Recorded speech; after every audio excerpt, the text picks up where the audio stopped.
All right, my friends, today is the big day. Google I/O is finally here, and there are a ton of fresh, new announcements we have to go over. Now, I've obviously got to say up front, this is a Gemini-focused video for Gemini news, for those that actually want to know what's new with Gemini. So if you're here to learn, this video is certainly for you, and I've got to say, there is a lot of new features to talk about. So real quick, let me give you the rundown on all the major Gemini announcements at Google I/O 2026. And of course, if you enjoyed this video, consider subscribing to the 9 to 5 Google YouTube channel, because we have so much more Google coverage coming your way.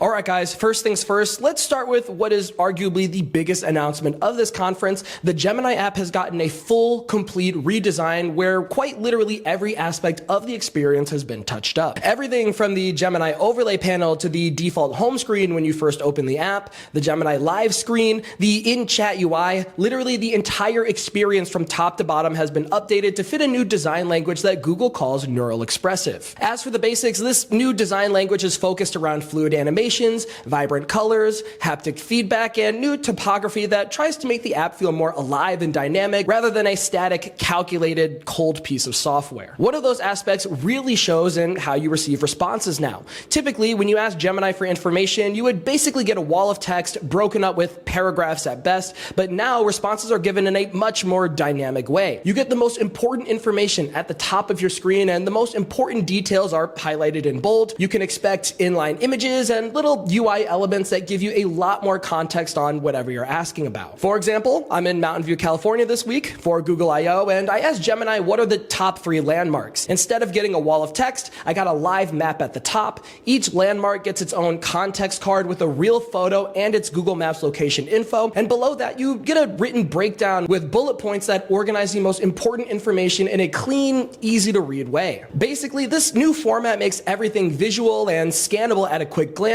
kind of like a well-designed website instead of just dumping a ton of text in the response. On top of that, there are a lot of new animations now. When you type a prompt, you get this gradient glow at the top of your screen. Gemini Live now has this flowing gradient as you're speaking. Sharing your screen with Gemini Live gives you this glowing bubble where the UI controls pop in and out of view, and activating the Gemini overlay gives you this vibrant, colorful glow with a dot matrix type animation. As I said, every aspect of the design has been updated with a fresh new look, and on first impression, I like it a lot. To be clear, there is a lot more that's new with this update that I didn't even cover yet. It's a lot of change very quickly, so definitely check it out for yourself. And even better, this should be live right now. Myself and the entire 9 to 5 Google team actually had it on our phones the day before Google I/O, so you guys should have it about now.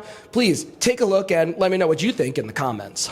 Next up, another big announcement. We now have the release of Gemini 3.5 Flash. As we all know, the Flash models are typically Google's most speed-optimized, cost-efficient tier of Gemini models built for everyday use cases where you need fast responses at scale. And 3.5 Flash is the next logical step in that progression by combining frontier, top-of-the-line intelligence with agentic capabilities. For one, it surpasses Gemini 3.1 Pro in most benchmarks, with huge gains specifically in coding capability. According to benchmarks, it's on par with Gemini 3.1 Pro and almost on par with GPT 5.5, while also being 4 times faster than other frontier models in terms of token per second, and still being a third to a half cheaper in terms of cost. Gemini 3.5 Flash is rolling out today in the Gemini app, Google Search, Anti-Gravity 2.0, and the Gemini API, and Gemini 3.5 Pro will be available next month with the same focus. Directly relevant to Gemini 3.5 Flash, we have the announcement of Gemini Spark. Google describes this as your personal agent that takes actions on your behalf to help you navigate your digital life. Basically, it's an AI inbox and task management agent for your day-to-day, pulling information from your Google services to help you get a jumpstart on items you need to get done. Based on examples Google showed off, Gemini Spark can do reoccurring tasks like parse monthly credit card statements to flag new or hidden fees. Another example was where it could check your inbox for ongoing activities from your kid's school, extract deadlines, and sends you a daily report. You can ask it to summarize meeting notes across emails and chats, create a polished Google Drive doc, and then draft a companion email. Again, just as some quick examples. It basically takes actionable information from your Google services and suggests the next steps on your behalf. And I think the most important part of this is that Gemini Spark will ask for your permission before performing any high-stakes actions like sending an email or spending money, so you're in complete control of that part of the process. The only issue is it's going to be available to Google AI Ultra subscribers next week in beta in the United States.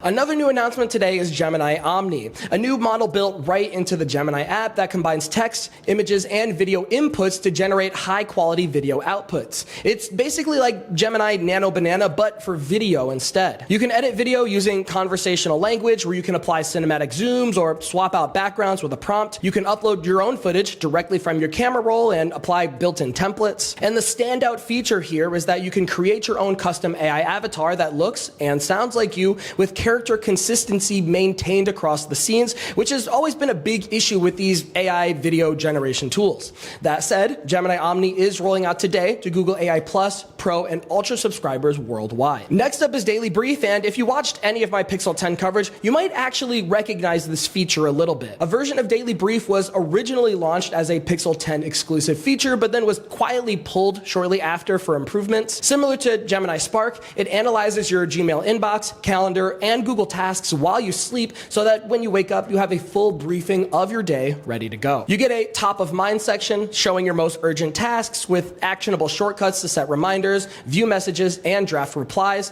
and a looking ahead section so that you can see what's coming and plan accordingly. And finally, the last major Gemini announcement is some improvements coming to the macOS app. For one, Google is bringing Gemini Spark to the Mac desktop app this summer, so it can handle all those tasks that I mentioned earlier, but also using your local files and automating workflows directly on your desktop. There's also new voice features coming, kind of like Rambler announced recently, where you can speak freely as you normally would, and Gemini takes all of that free-flowing speech, cleans up all the filler words, and reformats it into a clean, precise piece of text right where your cursor is. And it uses the context of your screen to actually understand what you're trying to write. Lastly, regional dialect support is coming soon, so you can choose a voice that actually resonates with you. Of course, the macOS app has already been available for quite some time, but the Spark and voice features are rolling out later this summer. So all in all, it seems like Google I/O was packed, as you can expect, with a ton of AI-focused announcements. There was a ton of improvements to Gemini and a lot of new ways to use it for those that are open to it, and it's intriguing to see how these are going to hold up in the real world. And that's probably the biggest part of all of this. We'll have to wait and see how these features actually work. We'll have to test them out to see how useful they really will be, and